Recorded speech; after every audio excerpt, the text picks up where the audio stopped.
Have you noticed something? Following breaking news out of the Middle East, Israeli defense forces say the Israeli military says Hamas, as Israel says it targeted tunnels and weapons manufacturing sites. Israel says we spoke with the international spokesperson from the IDF, Richard Hecht. Israeli authorities say the Israelis say Israel says Israel's defense forces saying that's according to the Israeli military. Israel says every single time. But over in Israel, prominent journalists stopped believing the military years ago. Back in 2015, Gideon Levy would write a scathing article in the Israeli Haaretz saying, quote, "The policy of denial and disconnection from reality is rising to a dangerous level, and the illness is getting worse. Israel further entrenches itself in its imaginary reality. It's all just a matter of Hasbara, the Israeli euphemism for propaganda." Now, the term Hasbara has its nuances. Hasbara is one of those wacky Israeli words that defy translation, but as senior Haaretz correspondent Anshel Pfeffer maintains, Hasbara is simply the act or profession of explaining. Even going so far as to say, Hasbara is now one of the basic tenets of 21st century Zionism. Indeed, many Israeli media outlets and think tanks are comfortable with this official-sounding interpretation. And in fact, Hasbara is a fully codified institution within the Israeli government.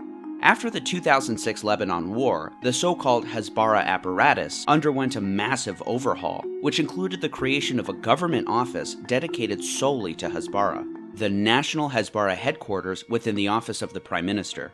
Its many arms extend to the Foreign Ministry, the Ministry of Diplomacy and Diaspora Affairs, the Ministry of Tourism, the Jewish Agency for Israel, and notably, the IDF Spokespersons Division, the propaganda arm of the Israeli military, tasked with operating the IDF's official website and blog, YouTube channel, Twitter, and other social media accounts. Hasbara is identified as not only a state diplomacy infrastructure, but also a cultural phenomenon. Nicholas Lehman of the Columbia Journalism School once described the propensity of so-called people of the book for disputations over text.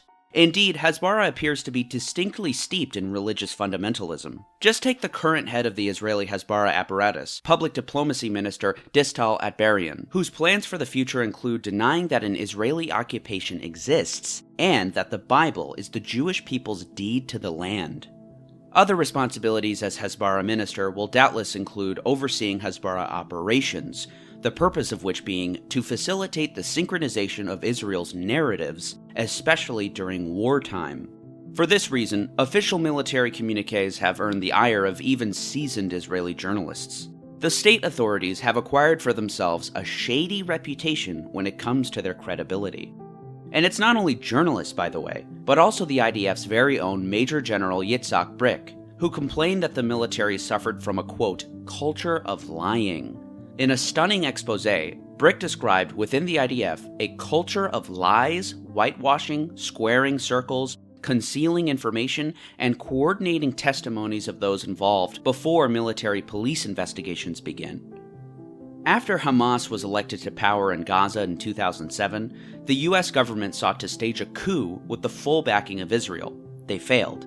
After which, Egypt brokered a ceasefire, which Israel violated in November of 2008 by staging a cross-border raid, which killed 6 Hamas officials. Despite breaking the ceasefire, Israel formally justified the attack by saying it was in self-defense against rocket attacks. In the air campaign that ensued, part of the IDF's so-called Operation Cast Lead, 3,000 sorties dropped over 1,000 tons of explosives. And, despite Israeli denials, among the weapons were cluster munitions and incendiary white phosphorus bombs. Mark Garlasco, former chief of high-value targeting at the Pentagon, who later worked with Human Rights Watch, would describe his frustration when investigating Israeli forces. They said in Lebanon they did not use cluster bombs. We found 4 million. They evade answering that they use phosphorus, and we stand there every day watching. How can anyone trust the Israeli military? And though official Israeli statements were replete with falsehoods, a culmination of the Hasbara apparatus, the State of Israel employed other covert means to push their narrative. In Operation Cast Lead, we turned to Jewish communities abroad, and with their help, we recruited several thousand volunteers, said Ilan Stolman, who is deputy director of the information department at the Ministry of Foreign Affairs, a key fixture of the Hasbara infrastructure. In an interview with the Kalkalist paper, Stolman answered questions about a new professional team of comment writers who will flood websites around the world with pro-Israeli messages, and who will participate in discussions about Israel on blogs around the world, and on websites such as Facebook, Twitter, and YouTube. Twitter, in particular, would receive, quote, round-the-clock activity. In a pattern that would be repeated in the future, the ministry would recruit educated young people who speak foreign languages and use social media. Our people won't say, hello, I'm from the Ministry of Foreign Affairs, nor will they necessarily identify themselves as Israelis. They will speak as citizens and write responses that will appear personal but will be based on a pre-prepared list of messages compiled by the Ministry of Foreign Affairs. In 2013, the Prime Minister's office would deploy so-called covert units of their own to Israeli universities, taking to Facebook and Twitter and also not disclosing that they were working for the government. These units would be set up in a, quote, semi-military fashion, with a student senior coordinator whose tuition would be covered in exchange for their participation. The other students working under them would also receive partial scholarships. The next year, Israel would launch yet another war on Gaza, this time called Operation Protective Edge. After 3 Israeli teenagers were captured and executed by Palestinian militants in 2014, the Israeli military launched a fake rescue mission despite knowing that the boys were already dead, an excuse to make mass arrests. The massive air war that ensued destroyed 18,000 homes in Gaza and killed thousands of people. In one of the most devastating consequences of Israeli lies via Hasbara in recent memory. To use one example which is emblematic of the whole 2014 war, the only rehabilitation center in Gaza, Al-Wafa Hospital, was completely destroyed in the bombing. To justify the attack, Israel tweeted a fake photo alleging to show a rocket being fired from the hospital. But according to Amnesty International, the image tweeted by the Israeli military does not match satellite images of the Al-Wafa Hospital and appears to depict a different location. Such is the nature of the Israeli Hasbara effort, the principal objective being a positive spin on Israeli actions, and as the documentary record shows, the truth is irrelevant. The narrative takes precedent, leading Gideon Levy of Haaretz to go as far as to call Israeli Hasbara a brainwashing campaign, which has enjoyed dazzling success in Israel. And disseminating Hasbara to an international audience is critical to shaping that narrative. During the bombing of Gaza in 2021, Israeli officials briefed thousands of journalists. In just one day, the IDF foreign media spokesman briefed 180 journalists. With the advent of TikTok as well, the State of Israel saw another opportunity, and their official TikTok account gained tens of thousands of followers over the course of the conflict. In fact, according to a recent investigation from Haaretz, the State of Israel pulled out all of the stops, even waging a psychological warfare campaign against its own citizens, illegal under Israeli law. Undertaken by the IDF spokesperson's unit, the operation sought not to downplay Israeli war crimes or spin them, but to play them up.